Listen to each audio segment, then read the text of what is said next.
합니다. 네, 사랑하고 축복합니다. 네, 반갑습니다. 네, 한 번 더 인사하시죠. 오늘도 은혜 받는 예배 되십시오. 네, 오늘도 은혜 받는 예배 되십시오. 네, 반갑습니다. 네, 오늘 여러분과 나눌 말씀의 제목은 누구에게 가져가고 있습니까? 라고 하는 제목입니다. 아마 오늘 본문의 이야기는 성경에서 많이 익숙하고 들었던 말씀 가운데 하나일 거라고 믿습니다. 오병이어라고 하면 다 알죠. 떡 5개, 보리떡 5개, 또 물고기 2마리로 5천 명을 먹였다더라 라고 하는 이야기는 사실 마태, 마가, 누가, 요한 이 복음서 4개에 전부 다 등장을 하고 있기 때문에 그 사실만으로도 이 초대교회에 얼마나 중요한 사건으로 기록되고 있는지를 잘 알 수 있습니다. 그런데 한편으로는 너무 잘 알고 있기 때문에 여기서 무슨 뭐 새로운 걸 깨닫겠어? 뭐 이렇게 생각하기 때문에 사실은 설교자들한테는 좀 위험한 말씀 가운데 하나입니다. 저도 역시 이 말씀을 준비하면서 이거 다 아는 얘기인데 뭐 이거 가지고 무슨 말씀을 또 나눌 수 있을까? 이런 생각을 해보았습니다. 그러나 또 하나님의 말씀은 우리에게 주어진 삶의 자리에서 또 꼭 필요한 말씀 주신다고 저는 믿습니다. 특별히 오늘 여러분과 함께 참 무더운 가운데서 예배 자리에 나오신 여러분들에게 주님이 크신 은혜 부어 주시기를 간절히 바랍니다. 우리 삶에는 참 다양한 자리들이 있습니다. 우리가 흔히 무슨 자리라고 이야기할 때 쓰는 자리로부터 시작해서 격식을 차린 여러 가지 자리들도 많이 있죠. 일자리부터 시작해서 그리고 심지어 이 맞선 자리, 주차 자리 이런 문제 가지고 막 싸우는 여러 가지 일들도 많이 보면서 참 자리라고 하는 말은 참 묘한 단어다라고 하는 생각을 해봅니다. 단순히 내가 어떤 서 있는 내가 자리, 어떤 공간에 대한 뜻을 가지고 있는 단어이기도 하고 또 그래서 사실은 잘 이렇게 비어 있는 것처럼 보여지지만 이미 정해져 있는 것들도 참 많이 있지 않습니까? 앉을 자리, 주차 자리 뭐 이런 얘기들이죠. 근데 비어 있지만 사실은 누군가에 의해서 준비되고 또 배정되어 있는 그런 자리로서의 경험들을 우리가 하죠. 그래서 한편으로 보면 그 자리들 싸움은 참 많은 것 같아요. 그런가 하면 이 사회적인 신분이나 지위를 나타내는 그런 자리도 있습니다. 회장 자리라든지요. 또 여러 가지 그런 자리들이 있죠. 그러니까 이런 자리들은 그냥 공간으로서만 있는 게 아니라 그거에 걸맞은 무언가를 우리에게 요구할 때가 참 많습니다. 그만큼 그 자리가 차지하고 있는 어떤 강력한 힘이 작용하고 있다고 하는 것을 아마 뜻할 겁니다.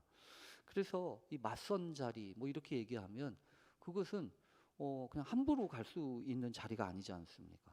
그 관계된 사람들이 특별한 격식을 갖추고 또 서로에게 상대방의 예의들을 이렇게 해야 될 부분들이 있어서 사실은 이 자리라고 하는 것은 각각 다양한 의미를 갖는다라고 하는 생각을 하게 됩니다.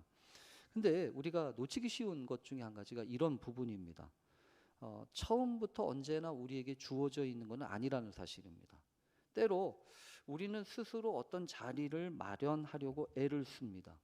그런데 세상은 우리가 원하는 그런 자리들을 손쉽게 내어주지 않을 때가 참 많습니다. 오늘 본문도 그런 점에서는 이렇게 주어진 자리, 삶의 자리가 우리에게 어떤 역할을 하는가를 다시금 생각해 보게 되고 또 우리가 그런 자리에서 무엇을 어떻게 하는 것이 지혜로운가라고 하는 것을 생각하게 한다는 거죠. 오늘 본문의 시작은 여러분도 아시는 것처럼 사실은 말씀이 있잖아요. 이렇게 연결되어지기도 하고 이어지는 부분이 있어서 문맥이 상당히 중요합니다. 그러니까 문맥을 잃지 못하면 이게 왜 이런 말씀이 있는지 이해할 수 없고 또 중요한 부분들을 놓치게 되기 때문이죠. 오늘 본문은 14장 13절에 보면 이렇게 시작하죠. 예수께서 들으시고 배를 타고 떠나사 따로 빈들에 가시니 이렇게 시작되지 않습니까? 그러니까 뭔가를 들으신 거예요. 뭘 들으셨겠습니까? 뭔가 들으신 이야기가 있는 거죠. 근데 그 들은 얘기가 그 앞부분에 등장을 하는데 안타깝게도 세례 요한이 억울하게 죽었다더라라고 하는 소식을 들으셨다고 하는 겁니다. 세례 요한은 어떤 사람이겠습니까? 세례 요한이라고 하면 예수님의 친척이기도 하고, 그리고 예수님보다 먼저 와서 그 길을 예비했던 선구자적인 역할을 했던 그런 선지자였죠. 특별히 이 세례 요한은 그 암담했던 그 중간기, 이 침묵기를 깨고 새로운 시대를 열어가면서 이 메시아에 대한 소망과 환상을 불러일으켰던 상당히 중요한 이 신약 시대의 문을 연 그런 선지자, 선구자였어요. 그 당시 사람들은 그 세례 요한에게 당신이 우리가 기다리던 그 메시아입니까? 이렇게 물을 정도였다는 거죠. 그때마다 이 세례 요한은 나는 아니라고 이러면서 나는 그분이 오실 길을 예비하기 위하여 내가 광야에 있는 소리다라고까지 이야기를 하면서 자기 자신은 낮추고, 그래서 내 뒤에 오시는 그분은 신발끈을 내가 풀기도 내가 감당하지 못할 것이라고 이야기를 하면서 충실하게 예수님을 준비했죠. 그러면서 자신에게 세례를 받으러 나오시는 예수님을 보고서는 보라, 세상 죄를 지고 간 하나님의 어린 양이로다 이러면서 외치기도 하지 않았습니까? 그러니까 이 성경에 따르면 세례 요한이라고 하는 사람은 예수님을 가장 잘 알고 있었던 사람 중에 한 명이었습니다. 그런데 그런 세례 요한이 술자리에서 했던 그 정신 나간 그 약속, 그 헤롯의 그 정신 나간 약속 때문에 허망하게 목이 잘려서 숨졌다라고 하는 이야기를 여러분 들었을 때 얼마나 기가 막혔겠습니까? 난데없이 일어난 이 일을, 있어서는 안 되는 그 일은 당시 사회가 얼마나 정의와 멀어져 있는지, 그리고 사회적으로 아무런 이유 없이, 정당한 이유 없이 사람을 죽일 수 있는 억울한 곳이구나 라고 하는 것을 잘 보여주는 사건이었습니다. 이런 사건 속에서 이 예수님은 성경에 따르면 그렇게 이야기하고 있죠. 배를 타고 떠나사 따로 빈들로 가셨다라고 얘기하는 겁니다. 왜 떠나셨겠습니까? 단순한 어떤 충격을 받아서 어떤 마음에, 물론 감정적인 그 슬픈 소식을 마음 아파하면서 또 이렇게 몸을 추스리는 그런 의미도 있다고 보여집니다. 그러나 이 떠나다라고 하는 이 동사가 쓰여진 그 문맥을 보면 이 성경, 특별히 마태복음에는 자주 이 떠나다라고 하는 아나코레오라고 하는 단어가 쓰여 있거든요. 그래서 쭉 찾아봅니다. 성경을 준비하면서 도대체 이런 단어는 어떻게 쓰였나 이렇게 찾아보기도 한다는 거죠. 근데 찾아보면 되게 이런 의미가 있더라고요. 뭐냐면 예수님이 탄생했을 때 예수님의 어머니였던 요셉과 마리아가 자신을, 또 그 아들을 죽인다고 하는 그런 소식을 듣고 애굽으로 떠나가지 않습니까? 피난하지 않아요? 그때도 이 떠나다라고 하는 아나코레어가 쓰여져 있고요. 그리고 시간이 지나고 난 다음에 고향으로 다시 돌아오려고 하는데 포악한 헤롯의 아들이었던 아켈라오가 자기의 고향을 다스린다고 하는 이야기를 알고 무서워서 어떡하지 했는데 하나님이 꿈에 지시하심을 받아서 갈릴리 지방으로 이렇게 떠나갑니다. 그때도 이 단어를 써요.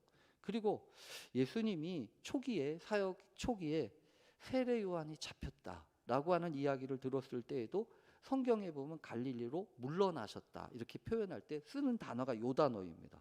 그리고 이 중간중간에 바리새인들이 자신을 죽이려고 모의하고 있어라고 하는 것을 알고 날 때도, 그런 모의하는 것을 아시고 그곳을 떠나가실 때에도 계속해서 이 단어를 쓴다는 거죠. 그러니까 이 단어가 쓰여진 그 문맥은 뭐냐 하면 단순히 어디서 어디로 이동한다는 것만이 아닙니다. 분명히 어떤 사건이 있고 어떤 소식이 있는데 그런 소식 때문에 어쩔 수 없이 있던 자리를 미우고 다른 곳으로 자리를 옮겨서 조용히 하나님의 때를 기다리겠다라고 하는 것이 전제되어지고 있는 거죠. 그러니까 오늘 본문도 예수님이 사랑하는 그 친척 중에 한 사람, 그 세례 요한, 여자가 낳은 자 중에 이보다 더 큰 자가 없다고 인정하셨던 그분이 그렇게 갑자기 허망하게 죽는 그 모습을 보면서 마음도 아프고 또 여러 가지 슬픔 가운데서 마음을 추스리고 어떻게 하든지 이런 이야기를 하려고 지금 주님이 준비하셨다고 하는 거죠. 그런데 주님이 마련하셨던 그 따로 빈들에서의 그 애도의 자리, 마음을 추스리는 그 자리가 오늘 성경에 보면 그대로 이루어지지 않잖아요. 성경에서 무리가 따라온 겁니다. 무리들이 막 여러 고굴에서 걸어서 따라온 거죠. 그러니까 슬픈 감정을 추스리고 잠시 쉬려고 했던 그 자리가 사람들이 막 몰려오면서 이게 안 되는 거죠. 그래서 여러분 아마 저 같으면 그랬을 것 같아요. 지금 제 마음이 너무 힘들어서 조금만 혼자 있게 해 주십시오. 여러분 그런 걸 센스라고 그러잖아요. 센스. 지금 내가 서 있는 자리가 어떤 곳인지, 그리고 그 자리에 어떤 것이 요구가 되는지를 눈치채는 거죠. 센스예요. 그런데 이 무리는 센스가 없어요. 그러니까 이게 지금 제대로 있어지지 못하고 있는 거죠. 그런 상황 가운데서 예수님이 우리에게 보여준 놀라운 모습이 한 가지 있습니다. 뭐냐면 14절에 예수께서 나오사 큰 무리를 보시고 불쌍히 여기사 이렇게 얘기하시잖아요. 그 중에 있는 병자들 고쳐주셨다. 여러분 여기서도 중요한 단어가 있어요. 오늘은 공교롭게 단어 공부를 하는 것 같아서 죄송합니다. 근데 어떻게 이렇게 말씀을 준비하다 보니까 그렇게 준비했어요. 여기 이 불쌍히 여기다고 하는 단어가 이 스플랑크니조마이라고 하는 단어인데요. 이 단어는 조금 특별한 단어예요. 어떤 단어가 특별하냐면 이 스프랑크논이라고 하는 내장이나 창자나 심장이라고 하는 장기를 뜻하는 단어가 스프랑크 그 단어라는 겁니다. 왜 그러냐면 이 옛날 사람들은 인간의 가장 깊은 감정과 또 그 속상함과 그것이 어디서부터 비롯되는 거라고 생각을 했냐면 이 속 깊은 내장에서부터. 그래서 우리나라 말도 비슷한 말이 있어요. 애를 끓는다고 할 때 쓰는 그 애가 뭡니까? 애가 어디에 있는 거죠? 우리 속 안에 창자가 틀어질 정도로 속이 아픈 겁니다. 그러니까 이게 단순한 동정심이 아니에요. 누군가 처절한 고통을 보고 내 마음속 깊은 곳에서부터 뭐가 뒤틀린 듯한 그런 마음의 감정이 올라왔다고 하는 것입니다. 특히 이 단어는 12번 신약 성경에 쓰여 있는데 8번은 예수님 자신에게, 또 그 나머지 4번은 예수님이 들려주셨던 그 비유에서 하나님을 표상하는 인물들에게 쓰여져 있습니다. 그러니까 이거는 단순하게 성경에 따르면 하나님을 닮아내는 그 단어라고 하는 거죠. 저는 이 말씀을 보면서 이렇게 쉽게 지나갈 수가 없었어요. 사실은 왜냐하면 제가 가끔 그러거든요. 여러분들도 그러시지 않습니까? 이 눈앞에서 펼쳐지는 그 말도 안 되는 그 불의한 일들, 너무나도 그 앞에서 속상하고 안타깝죠. 그건 아니잖아 이렇게 이야기하기도 하고 싶고, 그래가지고 되겠냐고 막 화가 막 치밀어 오르는데, 그러다가도 너무나 약한 우리들의 모습을 보고 또 때로는 그 이기적인 인간의 그 마음들이 그 이중적인 모습이 막 뒤섞여 있어가지고요, 막 한숨이 나오면서 어쩔 줄 몰라 하는 경우들이 많다는 거죠. 그게 모든 슬픔의 감정들인 거예요. 이런 슬픔의 감정들 속에서 다른 것을 받아들이는 것은 참 쉽지 않습니다. 근데 어떻게 주님은 이러셨냐는 거죠.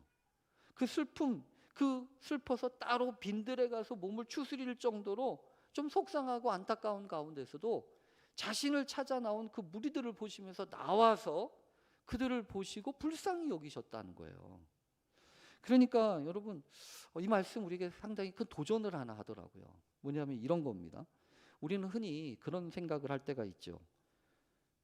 내 그릇이 비어 있으면 남을 채워줄 수 없다고 생각하지 않습니까? 그래서 자기를 돌보는 게 필요해요. 실제로 여러분 말씀을 준비하면서 그 연민 피로라고 하는 그 개념이 있더라고요. 그게 뭐냐면 이 찰스 피글리라고 하는 유명한 심리학자가 이 외상 후 스트레스 장애 이런 증후군들을 연구하면서 구체화한 개념인데, 이게 뭐냐면 오랜 시간 동안 다른 사람의 고통을 곁에서 지켜보고 돌보는 일을 해온 사람들, 의료진들이나 상담가나 아니면 교사나 그리고 목회자들, 이런 사람들이 다 포함되는데, 이런 사람들이 계속해서 다른 사람들의 아픔과 상처를 옆에서 보다 보면 정서적으로도 그렇고 신체적으로도 이게 소진이 된다는 거예요. 그래가지고 더 이상 다른 사람의 마음을 공감하기가 어렵다고 하는 것입니다. 그래서 그 사람은 공감의 대가라고 얘기해요. 이 연민 피로라고 하는, 이 피로에 빠지면 그동안 기쁨으로 감당했던 그 일 자체가 어느 순간에 나 자신을 갉아먹는 일이 된다고 하는 거죠. 그러니까 과도하게 감정을 이입하거나 또 이런 메시아 콤플렉스를 가지거나 또 자기 자신을 잘 돌보지 않으면 이런 일들이 점점 심해질 수밖에 없는 겁니다. 교회에서 그런 점에서 보면 잘 돌보셔야 돼요. 교회에서 자꾸 우리를 돌보다가 이렇게 저렇게 어렵고 힘든 사람들 가운데 그런 일들도 있다는 거죠. 그렇다고 한다면 예수님도 분명히 그럴 수 있는데 예수님은 그렇지 않다는 거예요. 오히려 그 슬픔 속에서 사람들을 보고 그 마음 속에서 불쌍히 여기는 그런 마음들이 이렇게 치밀어 올랐다는 거죠. 그래서 저는 그런 생각을 하게 됐어요. 뭐냐면 긍휼이라고 하는 것은 슬픔을 새롭게 다루는 방식일 수 있겠다라는 겁니다. 여기서 오해할 수 있어요. 뭐냐면 슬픔이라고 하는 것은 어쩔 수가 없죠. 이렇게 막 터져 나오니까요. 이런 사건 때문에 막 마음속에 떨어지지 않습니까? 그런데 그것을 새롭게 다루라고 이야기를 하니까 마치 이렇게 오해하시면 안 됩니다.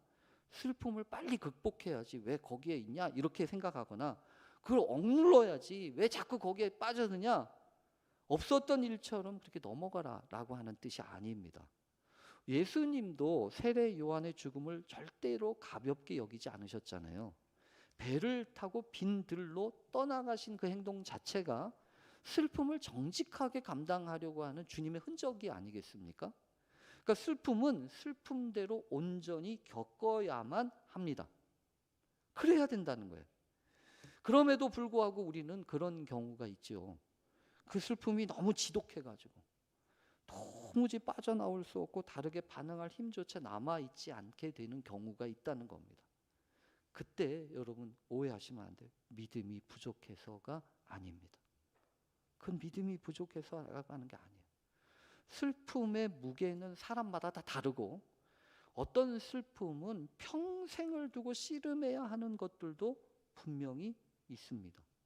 그러니까 오늘 말씀을 보면서 얼른 긍휼의 마음을 가지고 있어라 이렇게 체근하는 게 아니라는 거죠. 그러나 오늘 성경이 우리에게 분명히 보여주는 것은 이 부분이에요. 긍휼의 마음이 있다. 그리고 그 긍휼은 스스로 짜낸 어떤 의지의 산물이 아니라고 하는 것입니다. 그래서 오늘 성경에 보면 주님의 긍휼이 도대체 어디서 나온 거야 이렇게 생각을 해보면 갑자기 만들어서 짜낸 그런 것이 아닙니다. 오히려 하나님의 아버지, 하나님 아버지와 늘 함께 걸어오신 그 삶 속에서 이미 그 마음 깊숙한 곳에 자리 잡고 있었던 것이 자연스럽게 터져 나오는 것이었다는 거죠. 그래서 슬픔을 새롭게 다룬다라고 하는 것은 내 힘으로 슬픔을 이겨내고 억지로 남을 돌보라고 하는 뜻이 절대로 아닙니다. 오히려 분명한 것은 이것이에요. 그 슬픔으로 하여금 나의 전부를 삼키도록 내버려 두지는 말아야 한다는 겁니다. 오히려 그 슬픔 곁에 그 슬픔이 있지만 그 슬픔 곁에 하나님이 허락해 주신 또 다른 마음이 우리 마음속에 있다고 하는 것, 그 긍휼하심을 함께 기억하라고 하는 것입니다. 그래서 여러분 그런 것 같아요. 긍휼이라고 하는 것은 그 스스로 있는 자리와 그 상황에서 요구되는 것을 알아채는 센스라고 하는 것과는 다릅니다. 가끔 보면 센스 있는 사람이 있잖아요. 어떤 면은 센스가 없는 사람도 있고. 그래서 야, 저 사람 참 센스가 있어. 그러나 이 센스하고 또 다른 게 긍휼이라고 하는 겁니다. 긍휼이라고 하는 건 아까도 말씀드린 내 의지의 산물이 아니니까요. 하나님과의 관계로부터 흘러나오는 자연스러운 것입니다. 그래서 오늘 성경을 보면서 하나님, 내가 이 슬픔만 가지고 거기에 좌지우지 되지 않게 해주세요. 긍휼의 마음이 우리 가운데 부어져 있는 것을 발견하게 해주세요. 그렇게 기도해야 합니다. 근데 오늘 성경에 보면 이제 시간이 흐른단 말이에요. 그러기 위해서 예수님이 나와오셨다고 하는 말이 중요해요. 근데 어쨌든 그렇게 나와서 그 자리 가운데서 불거지는 여러 가지 일들을 지금 주님이 말씀하십니다. 근데 이제 시간이 흐르고 있는 거죠. 시간이 흘러서 성경에 보면 14장 15절에 이렇게 말씀하세요. 저녁이 되매 제자들이 나와 이르되 이곳은 빈들이요 때도 이미 저물었으니. 여러분 여기서 이제 상당히 중요한 인식 하나가 나오는 거예요. 뭐냐면 자리에 대한 인식입니다. 지금 여기가 예수님 지금 여기가 어떤 곳인지 아십니까? 빈들이에요. 그리고 때도 이미 저물었어요. 그러니까 이거는 틀린 말이 아닙니다. 지극히 합리적인 말이에요. 장소도 마땅치 않고 시간도 이미 늦었고 무엇보다 먹을 게 없습니다. 그러니까 제자들이 내놓은 진단은 정확합니다. 무리를 보내서 마을에 가서 먹을 것 사 먹게 합시다. 이거예요. 이게 그 자리가 만들어내는 독특한 해결책이라는 거죠. 근데 오늘 성경에 보면 예수님이 뜻밖의 말씀을 하시는 거예요. 뭐냐면 갈 것 없다. 너희가 먹을 것을 주어라. 이 갈 것 없다라고 하는 말이 자꾸 마음에 걸려요. 왜냐하면 그럴 필요 없다 이거죠. 꼭 그렇게만 해서 되는 게 아니야 라고 하는 거예요. 사실 여러분 제자들의 제안은 무리를 보내서 마을에 가서 사 먹게 하자. 이거는 이런 뜻 아니겠습니까? 지금 여기는 답이 없으니 다른 곳에서 답을 찾읍시다 라고 하는 거 아니에요? 근데 지금 주님은 그게 아니라는 거죠. 더군다나 단호하게 말씀하시잖아요. 이렇게 단호하게 말씀하시는 이유는 무엇 때문일까요? 아니야. 다른 곳에 갈 필요 없어. 여기에 지금 이곳에 답이 있어. 우리는 간혹 그럴 때가 많은 것 같아요. 왜냐하면 더 나은 조건이나 더 나은 상황이나 더 나은 자원이 있는 곳으로 다른 자리로 가야 문제를 해결할 수 있다고 생각하는 겁니다. 그런데 주님은 그거 아닐 수 있다는 거죠. 너희가 먹을 것을 주어라 라고 할 때 이게 너희가 라고 하는 것은 그런 점에서 보면 사실 문법적으로 필요 없는 단어예요. 왜냐하면 그 동사 자체 이미 그 인칭 정보를 가지고 있어서 그 명칭의 그 대명사를 굳이 쓸 필요가 없어요. 그런데 굳이 쓸 필요 없는 그 단어를 그 불필요한 그 대명사를 일부러 거기에 넣으셨다고 하는 것은 강조하려고 하는 거죠. 다른 누가가 아니고 바로 너희가 줘라 이 얘기예요. 여러분 여기서 주님도 아신 것 같아요. 주님도 사실은 말씀 안 하시지만 이렇게 지금 말씀하고 계신 거예요. 무리를 보내서 사 먹게 하소서라고 하는 것은 대안인데 근데 그 대안이 정말 대안이었을까?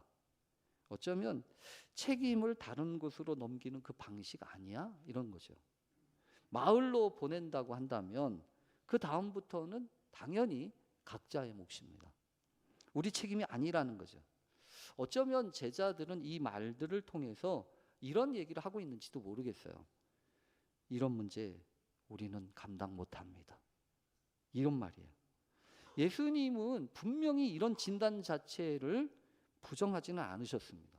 이곳이 빈들인 것도 사실이고 때도 이미 저물어가는 것도 사실이었으니까요. 그런데 그 자리 때문에 자동적으로 이끌어지는 결론이라고 할 수 있는 그러니 다른 곳으로 가야 한다, 보내야 한다라고 하는 것까지는 받아들이지 않으신 거예요. 여러분 왜 이렇게 하셨을까요? 그 정직함이 분명히 나쁘지는 않아요. 그러나 그 정직함 자체가 문제가 아니고 그 정직함 다음에 무엇을 할 것인가 이게 훨씬 더 중요하다는 거죠. 그래서 지금 주님이 도대체 왜 이러시는가에 대한 문제의 핵심이 그 다음에 진짜 나와요. 그게 14장 18절입니다.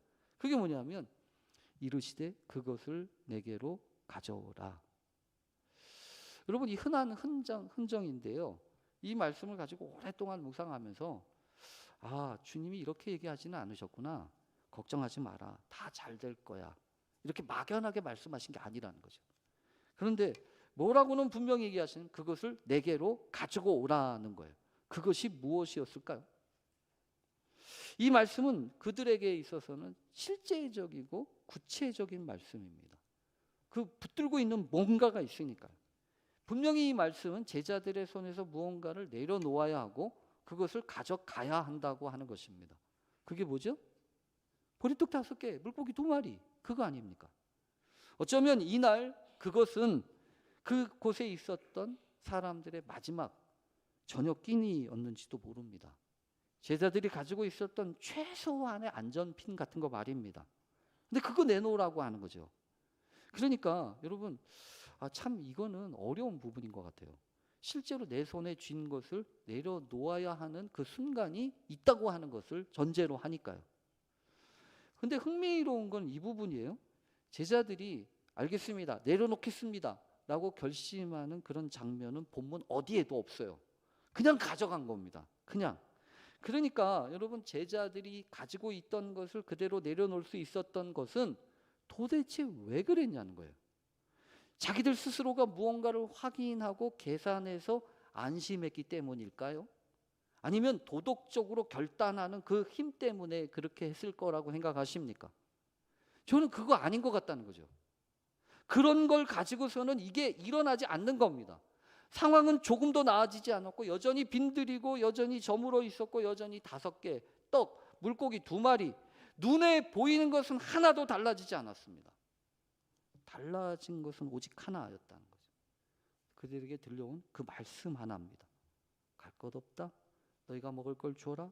그것을 내게로 가져와라. 여기서 정말 깊은 사실 한 가지 깨닫게 되는 것은 이거였어요. 무엇을 누구에게 가져가는 게 이렇게 중요한 일이었구나 라는 거예요. 우리가 무언가를 붙들고 있고 놓지 못하는 이유는 도대체 무엇입니까? 도대체 우리를 힘들게 하고 아프게 하고 괴롭게 하고 힘들게 하는 그 상황을 놓지 못하는 이유가 뭐냐는 말이에요. 되게 몰라서가 아니잖아요. 다 알면서도 우리가 못하고 있는 거 아닙니까? 때로는 욕심 때문에, 때로는 염려 때문에 말이에요. 그런 욕심과 염려를 이기게 하는 게 그게 의지가 아니라는 거예요. 의지라든지 계산이 아니고 말씀 때문이라는 거예요. 내게로 가져오라고 하는 그 말씀 말입니다. 이어지고 있는 이 19절에서 예수님이 행하셨던 일련의 3가지 동작을 보면 우리가 분명히 알 수 있어요. 뭐냐면 19절에는 그렇게 가져오라고 하셨을 때 이렇게 가져오라고 하셨을 다음에 그 다음에 이런 말씀 하잖아요. 뭐냐면 무리를 명하여 잔디 위에 앉히시고 떡 5개와 물고기 2마리를 가지사 하늘을 우러 축사하시고 떡을 떼어 제자들에게 주심에 제자들이 무리에게 주었다. 이렇게 얘기하잖아요. 여기 잘 읽어보면 이렇습니다. 먼저 무리를 명하여 잔디 위에 앉히셨어요. 그러니까 오병이어의 이 사건은 즉각적으로 나타나는 기적이 아닙니다. 먼저 일종의 질서가 자리 잡혀야 됩니다. 마가복음을 보면 심지어 100명씩 50명씩 때를 지어 앉히셨다고 얘기합니다. 그러니까 저물어가는 빈 들판에서 불안하고 혼란스러운 자리 가운데 주님은 일종의 차분한 질서부터 세우시고 계셨습니다. 질서 잡혀야 되는, 흐트러진 마음과 공동체가 회복하려면 그런 점에서 보면 최소한의 질서가 다시 잡혀져야 되는 거예요. 그러니까 이거 무시하면 안 된다는 거죠. 2번째는 예수님이 떡 5개 물고기 2마리 가지고 축사하신 겁니다. 이 유명한 식사 전통에 따른 축복 기도지요. 순서가 중요해요. 아직 부족한 그대로예요. 아직 나누어지지 않은 그대로입니다. 아직 달라진 거 없습니다. 그런데 축복 기도와 감사하는 거예요. 그리고 오늘 성경의 3번째 보면 떡을 떼어 제자들에게 주시고 제자들이 무리에게 주는 겁니다. 여러분 성경에 보면 이 기적은 혼자 기적을 완성한 게 아닙니다. 제자들의 손을 거쳐서 무리에게 전해지도록 하시지 않습니까? 그러니까 하나님의 그 능력은 위로부터, 그리고 어디 딴 거 없는 것으로부터 온 게 아니에요. 이미 있는 것으로부터 그 넘겨받아져서 그것을 가지고 하나님 앞에 기도하고 감사했을 때 그것이 이제 역사를 일으키는 겁니다. 근데 그 능력의 역사의 흐름도 제자들의 손을 통해서 전해지지 않습니까? 조금 전까지만 해도 할 수 없다고 말했던 그 바로 제자들 말입니다. 그러니까 여러분 오늘 본문은 저는 그렇게 생각해요. 이거는 무리들을 위한 기적이 아니에요. 배고파 쩔쩔 끓고 있는 무리들을 위한 기적이기도 하지만 그 상황을 보면서 지금 이 자리에서는 안 됩니다. 못합니다. 라고 얘기하는 그 제자들을 위한 기적이라는 거예요. 오늘 걸어온 이야기를 제가 정리했어요. 여러분 잊어버릴까 봐. 이 표 하나 보여주십시오. 표가 보면 이래요. 문제들 앞에서 방식이 2가지인 겁니다. 하나는 제자들이 생각하는 거는 다른 곳으로 보내라 이거예요. 왜 그런 거죠? 계산하고 안 되니까 포기하는 거예요. 그러면서 나누는 거는 절대 생각도 못 하는 거죠. 나누면 없어지니까요. 이게 제자들의 삶의 자리가 만들어내는 방식입니다. 주님은 어떻게 하죠? 주님은 갈 것 없다고 하세요. 여기 답이 있다고 얘기하신다고. 그리고 있는 거 얼마 안 되지만 그거 가져오라고 하십니다. 그리고 그거 가지고 감사하고 그거 가지고 나누십니다. 그래서 오히려 더 채우신다는 거죠.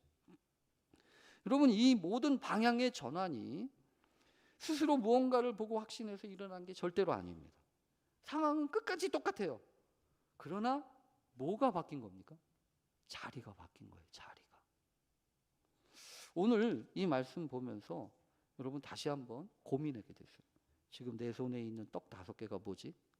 내가 이거 놓고 싶지 않은 그거 말이야. 그거 뭐지? 이거 놓지 않고 붙들고 있는 이유가 도대체 뭐지? 확신이 서지 않아서인가? 아니면은 염려가 되고 이것까지 없으면 걱정되나? 이것까지인가?